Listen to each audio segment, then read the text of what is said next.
The day after a storm is always beautiful, but that next morning was unlike any other. When I looked out the window, I saw Horst and Bern getting into their Volkswagen to make a trip for supplies. That meant they would be gone for hours. When I heard their bus start up, I stepped outside and watched that old white Volkswagen get smaller and smaller until it was finally out of sight. Omo had been running after them, as he always did when they drove away, and was now heading back toward the farm. When he got close to me, I bent down, pat him on the head, and headed back inside to pack.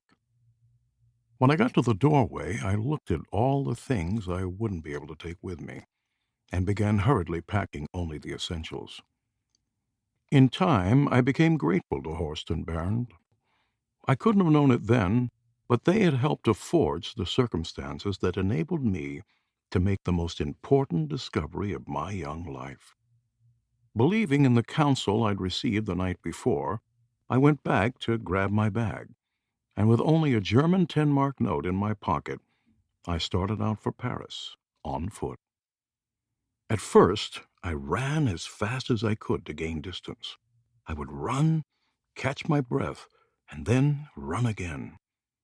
Miles down the highway, something told me that I was in the clear and would never see Horst and Bernd again. Panting and out of breath, I slowed to a walk. The farther I went, the more intoxicated I became with the rush of being free again. I didn't care if I had to sleep on the gravel and eat the roots of weeds. I was free. With sheep grazing nearby, the Greek countryside looked like the perfect setting for an epic biblical film. In the early afternoon, I happened to pass some wooden posts that supported religious icons, encased in what looked like little birdhouses with open fronts, featuring the Virgin Mary or some other saint. Placed around them were artificial flowers that had been bleached out by the sun. The faded flowers reminded me of when I was 14 and stood beside my father at his mother's grave. My dad and I had had a polar relationship most of my life. It got so bad when I was younger that he would sometimes get up and leave the room as soon as I walked in. I never felt love from him, and because he was always so gruff and silent, I believed he was incapable of tenderness. But then, in 1967, my family made a cross-country trip from Corpus Christi to Atlanta. Georgia was my father's home state, but he hadn't been back there since just after World War II. Now Dad was going to meet his brother, George, whom he hadn't seen in 22 years. We were a family of 7, and so was my Uncle George's. My parents had 4 daughters and 1 son, and Uncle George and Aunt Ruth had 4 sons and 1 daughter. Although we were on holiday and our spirits were high, I was far away from the sanctuary of my bedroom. I had just met 5 new cousins, 4 of them boys. It was hard to unlimber and just be myself, because I'd learned from experience that people made fun of my voice and gestures right off the bat. The 4 boys shared 2 bedrooms, which had football pennants on the walls, and there was a basketball hoop in the backyard. Those things were harmless enough to other people, but to me, they were torture devices. Every time I saw a basketball hoop or a football, I was petrified that I might be asked to join some game. I couldn't throw a football or bounce a basketball to save my life, and had gotten used to the jeers and doubled-over laughter when I had to demonstrate my lack of skills during recess. Fortunately, during the 2-week vacation in Georgia, no one ever asked me to play ball. I began to delude myself that I was fitting in and maybe was considered normal. After we'd been at Uncle George's house for 3 days, both families filled up our station wagons and headed out for a 3-hour drive to Decatur, where my dad and uncle had been raised. Our destination that Sunday morning was the house where my father had spent the first 11 years of his life. Everyone in our car was laughing and joking as the streets of Atlanta gradually disappeared behind us. We were soon surrounded by large expanses of some of the most beautiful country I've ever seen. We were so used to the flatness of South Texas that we oohed and awed at the majestic trees and babbling brooks that we raced past. When we finally came upon my father's house, I immediately recognized it, since I had seen it in the one surviving photograph in which my father had posed as a child. The snapshot was a sepia-tone 3x5 with deckled edges. Its slight overexposure exaggerated the white shirt and trousers that Daddy was wearing, making him appear pale and luminous. He wore a very serious expression and stood rigid, as if he'd been instructed to stand straight. The house was in the background. Like the massive trees surrounding it, the structure appeared rooted in the earth, and as austere as some of the Southern Baptist churches we had seen throughout the South. Uncle George had asked permission from the family who presently occupied the house to walk through. When my father took us inside and gave us a tour of his former childhood home, I sensed that he was reliving dark stories from his past. His father abandoned the family when Dad was 5, leaving my grandmother to scrabble a living for herself. She once sold a light bulb for 8 cents in order to buy my dad a Christmas present. His mother's love was the only tenderness he ever knew, and then she died when he was 8. Then his grandparents moved in. They had already raised their brood and were done with rearing children. He soon found himself working all the days of his youth away. It got so bad by the time he was 11 that he ran away from home. We entered that house through the back door, which led directly into the kitchen. The whole house was dark and ominous, like a cave. When we walked into the living room, called the parlor, he stopped to gaze at the faded wallpaper and then told us that he'd been forbidden as a child to ever enter that room because it was reserved for company. When we were ready to leave, we went out the front door, stepping onto a large porch. Daddy pointed off into the distance as he told us about his daily chores out in the fields. In the mornings, his first task was to fill up a large metal washtub and place it in the sunlight so that by evening the water was heated up for his bath. I was beginning to understand just how primitive and loveless his early years had been. One of the reasons he'd returned to Georgia was to visit his mother's gravesite. Only 3 years after she died, he ran away and found refuge in a schoolhouse that was closed for the summer. He mentioned odd jobs and a brief stint in a shoe factory. God knows how he survived on his own. When we all got back into our cars, with my uncle leading the way, we headed to my grandmother's gravesite. Splotches of sunlight raced over the hood and up the windshield as we drove along country roads canopied by tall trees. When my uncle's car came to a stop, Uncle George pointed to the left, and we followed him onto a dirt road. A recent rain had turned it into hardened mud, so Daddy cautiously rolled the car over the grooves and potholes. After we parked, Uncle George got out of his car and my dad got out of his. I was surprised that neither my mother nor Aunt Ruth joined them. Up till now, they had gotten out of the car whenever we stopped somewhere. I still didn't understand the solemnity of the moment. When no one else moved, I asked my mother if I could go. She nodded. Daddy and I followed as Uncle George walked purposely forward. Here and there we passed clusters of artificial flowers, bleached by the sun, just like the ones at the Greek shrine. Finally, George stopped and pointed to a marble stone lying flat on the ground. My father knelt down by it and began pulling away the stranglehold of weeds that covered most of it, attending to it as if it were a wounded friend. As he carefully dusted away every trace of dirt, I realized that I had never before seen him move his hands with such tenderness and beauty. When he finished, He sat back on his haunches and stared at the name on the stone. Kenny Bell Hasty, wife of Roscoe A. Duncan. It surprised me when he then lay down on the ground, placing the side of his face on the marble slab. At first, I wasn't sure that the infant-like murmur I heard was coming from him. Then he began sobbing uncontrollably, as I watched my stoical, macho father become a grieving little boy, clutching the earth and trying to bury his face. Mercifully, he was unaware of us, as my uncle and I stood by, listening to the sound a human heart makes when it's splitting in two. I glanced over at the parked cars.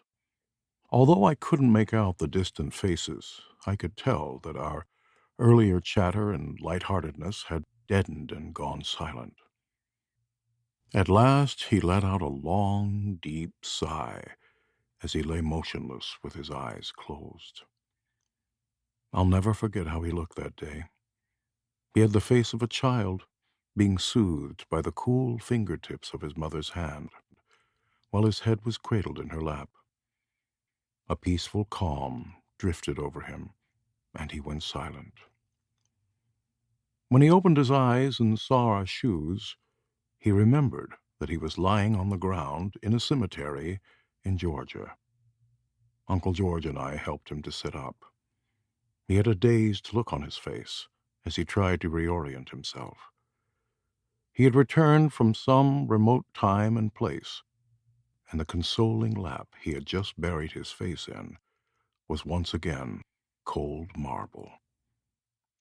Spotting a small puddle of tears on the stone, he apologetically brushed them away, and that brought tears to my own eyes. Then he reached up for Uncle George's hand and mine, and pulled himself up to his unsteady feet.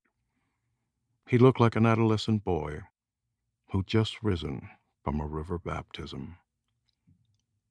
Uncle George put his arm around him and led him back to the car as I followed behind.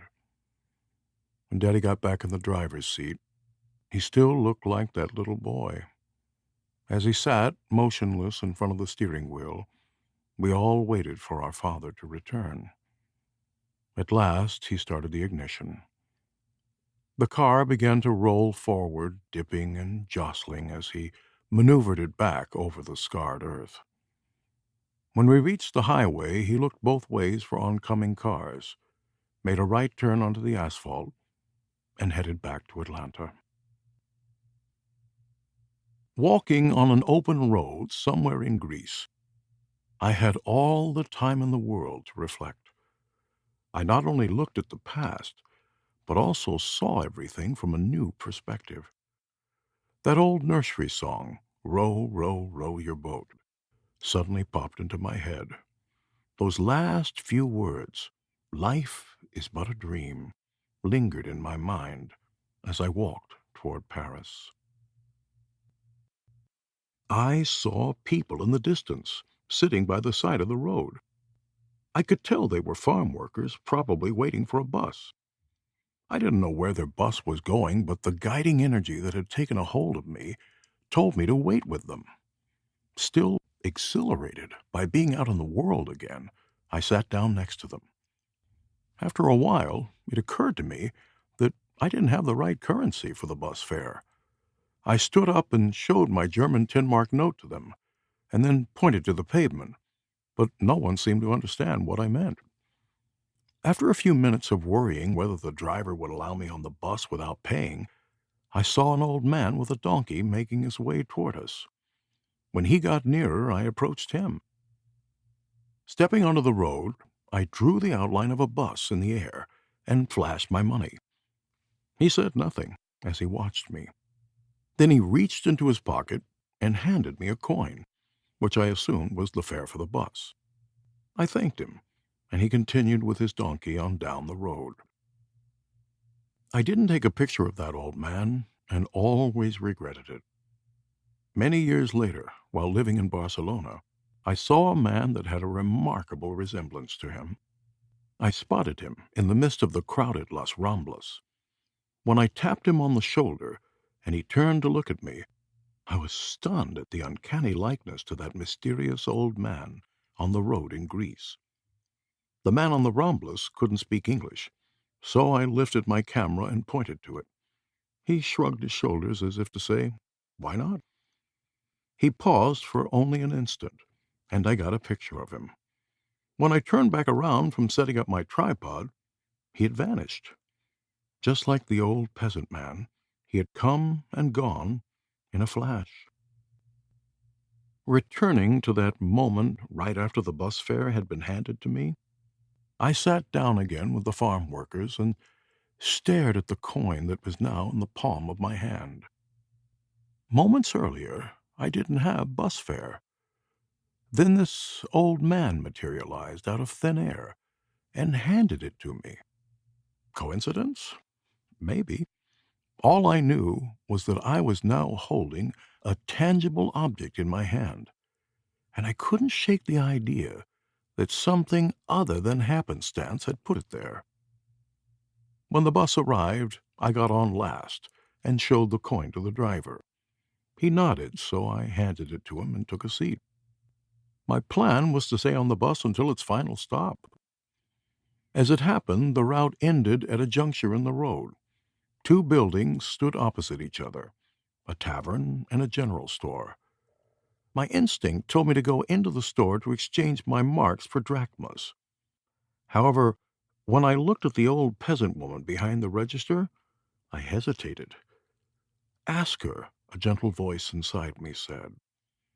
So, against my better sense, I went up to her and gestured that I needed my money converted.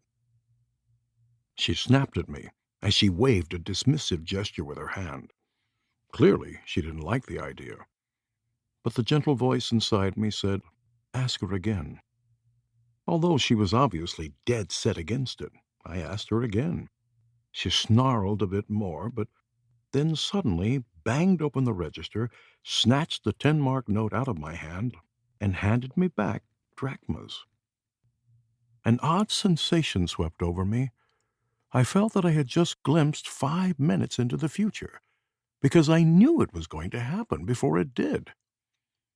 Just as I left her, I saw another woman outside with a suitcase, waiting for a bus where I'd gotten off minutes before. I had no idea where this bus was going or even if I had enough money for the fare, but it was clearly the next thing to do. When it pulled up, half an hour later, I climbed aboard and held out to the driver all the money the old woman had given me. Amused, he picked out the amount for the fare, and I walked to the back of the bus, took a seat, and off we went. Sitting in that rickety old bus, I felt that I was in the palm of some benevolent force that was safely carrying me to wherever I was going. After a while, I fell asleep and didn't wake up until later that night, as we were pulling into our final stop. Neon signs and high-rise buildings told me that I was in some metropolis. It turned out to be Thessaloniki. As I filed out with the other passengers, I wondered where to go next. Because I had so little money, I decided to head for a nearby park to find a place to sleep. For food, I hoped to find leftovers behind some restaurant. After all, I had to hold on to what little I had. Then the inner calm that had guided me all day put a very impractical idea into my head.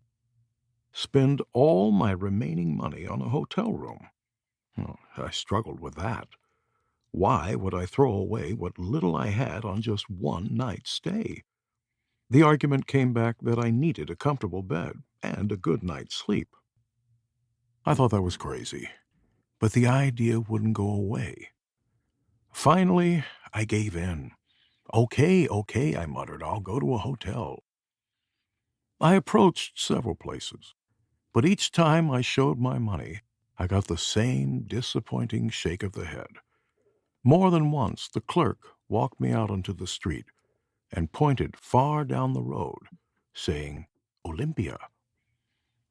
My feet were so tender from walking all day that I could barely take another step. But after hearing that name a third time, I reluctantly began trudging down the street. Along the way, I passed a travel agency with a window display that featured a cardboard cutout of Europe. A one-way arrow pointed from Greece to London's Big Ben. Beside the arrow was the number 1600. To pass the time, I tried to guess the approximate exchange rate of 1600 drachmas into dollars. At last, I arrived at the Olympia, which turned out to be a modest three-story hotel. When I walked up to the check-in desk, I came face to face with the desk clerk, a severe-looking woman of uncertain age. When I showed my money, she accepted it and even handed me back a few coins. Although I had just spent virtually all my money, I remained calm as a young man led me to my room on the third floor. The whole day had gone as smooth as silk. Why shouldn't it continue? When the attendant left, the sound of the closing door clicking shut snapped me out of my trance. It suddenly hit me that I had wandered hundreds of miles off course and was penniless. All day long I had passed from one moment to the next in some kind of haze. After the fog had burned away, I could feel fear paralyzing me like a fresh snake bite. In a panic, I got on the phone to place an international call to my parents, collect. I was going to plead for a wire transfer. "Operator," I said, when the clerk at the front desk picked up the phone, and she immediately put me through to an English-speaking operator. When the telephone operator answered, I couldn't quite make out what she was saying in the wavering static. She was trying to tell me that the number in the States didn't answer, and that she would call me back when she made a connection. As I hung up, I tried to reassure myself that everything would be okay. But something like a prison riot was going on inside of me. Nothing short of an injective sedative could have calmed me down. Too anxious to sit and wait, I decided to take a shower. With the water running, I heard the phone ring and ran to answer it. The operator said that the number was not answering, and she offered to keep trying. Then that quiet voice that had been inside my head all day suddenly bypassed the hysteria and spoke through me.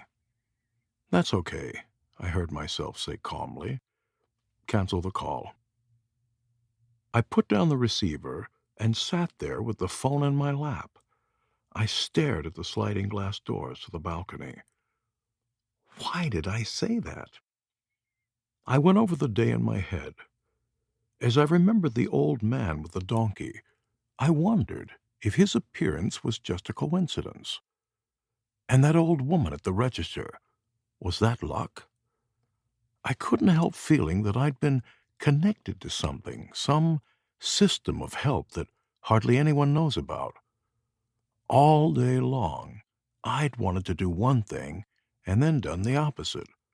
I had wanted to sleep in the park, but something kept nagging me to go to a hotel. I had wanted to settle for the first hotel I approached, but I kept getting redirected to the Olympia. It had certainly been an extraordinary day.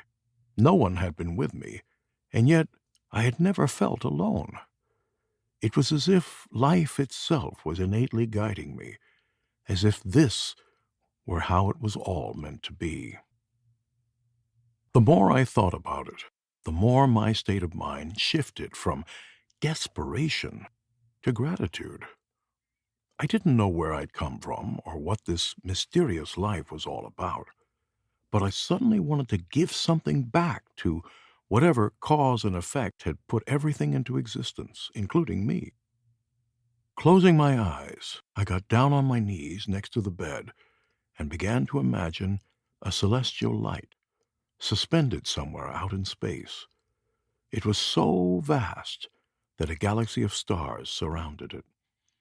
Something inside me made me aware that it was me creating it, and that not even God had seen it before. I could feel the fear and anxiety leaving me. Finally, when I opened my eyes, I felt that I'd given thanks for a lifetime of blessed moments. I was in a state of total peace again. Although I was worn out and hungry, since I hadn't eaten anything all day, I wasn't ready for bed, so I decided to take a short walk before going to sleep. I took the stairs down to the first level and gave a friendly nod to the desk clerk when she spotted me. Then, just as I was walking out of the hotel, I saw something directly across the street that left me dumbstruck. It was a shop that bought and sold used cameras. Up until that point, I had forgotten that the only thing I had with me of any value was my camera. It felt as if the only reason that camera store existed was expressly for the purpose of purchasing my camera. It was impossible not to notice how arranged everything suddenly felt, as if it had all been staged just for me. In sci-fi TV shows, when someone steps into a time warp, the screen image wavers, like the surface of water, to represent entry into a mysterious portal in time and space. Right after I saw the shop, I felt as though I was treading in another dimension. I walked across the street to the store where the owner was just about to close up for the night. Luckily, he spoke English, unlike anyone else this whole day. When I asked if he were interested in the model of camera I had, and he said he was, I was beside myself and raced back to my room to get it. Before rushing back into his shop, I paused for a moment, realizing that I didn't know the exchange rate of Greek currency and was about to negotiate with a merchant. Then the number in the window at the travel agency floated back into my head. I didn't know how much that was in dollars, but it was the only reference I had. When the merchant asked me what I wanted for the camera, I took a chance and said 1,600. Just like the old peasant woman earlier that day, he scoffed at first and countered with 1,400. Listening to the counsel inside my head, I continued to repeat 1,600 each time he made a counteroffer. Then something broke his resistance, and I watched as he counted 1,600 drachmas into my hand. The dictionary defines a miracle as something that happens when you need it. All I can say is, this sure happened when I needed it. With the cash in my hand, I walked out into the street, still in disbelief. As I looked up at the balcony to my room, where only 20 minutes earlier I'd been sick with fear, I half expected to turn around and see that the shop and its owner were gone. As if replaying the last hour back like a movie, I thought of the panic that I'd gone through right after the attendant had left the room, how the voices inside my head had scolded me for running away from the farm with only 10 marks in my pocket. As if replaying the last hour back like a movie, I thought of the panic that had gone through me right after the attendant had left the room, how the voices inside my head had scolded me for running away from the farm with only 10 marks in my pocket, the same voices that had always told me everything I'd ever believed in. I had somehow found my way into another reality. I was momentarily unaligned with my learned beliefs long enough to see the trance I'd been in all my life. I wanted everyone I'd ever known to feel the exhilarating rush of what I was experiencing. I had started out the day with no money, and yet, because I kept heading in the right direction, money manifested. The iron clamp of fear that had shackled me all my life had fallen open. The famous quote, "The journey of 1,000 miles begins with one step," had played out. Paris was, in fact, 1,000 miles from the farm in Greece. If I hadn't taken the first step to Paris, I would have never discovered the astonishing reality awaiting me. There had been no one to guide me, yet I'd been directed through people places, and things, and always was shown where to go and what to do next. Like most people, I have followed the same belief system that has been standard for 20 centuries. There's not enough money, there's not enough time, and there's not enough love. Somehow, I'd found my way into a lost paradise, and for a brief moment, the world's chaos faded away. In the 90s, the movie The Matrix was released. When I watched the scene where Keanu Reeves was being guided on his cell phone, exactly when to cross the aisle and when to dart down the corridors, it made me think of how strangely I too had been told exactly what to do, step by step. The camera shop owner was now closing his shop and turning out the lights. I headed back into the hotel just in time to have a hot meal before their cafe closed. When I returned to my room, I stuffed the wad of cash into one of my shoes in the closet. The next morning found me not sleeping in the park or scrounging for food, but safe and well rested. When I opened the closet and saw the rolled-up money still in my shoe, I saw that I hadn't been dreaming. It made me think of Scrooge from Dickens' A Christmas Carol, who awakened to a whole new life after a night of revelations. The London air was filled with promise, and there was a sweetness that permeated everything. Ironically, the reality that greeted him was more substantial than the one he'd relinquished. He was so giddy that he could hardly contain himself, because he'd discovered something that others remained unaware of. After breakfast, I found the train station and bought a ticket for Paris. The first train I boarded terminated at the border. When I switched trains in Yugoslavia, I saw something that made me think I was in the movie Dr. Zhivago. Every square inch of each ramshackle car had people jammed in. Passengers sat on the floor along every corridor, many carrying chickens and bottles of ouzo. Stepping over bodies, I made my way from one compartment to the next until I finally squeezed in between two people next to the window. The window gave me the breathtaking view of the inside of a cloud, because everything we raced past was shrouded in misty white. It brought to mind the blizzard of 1975.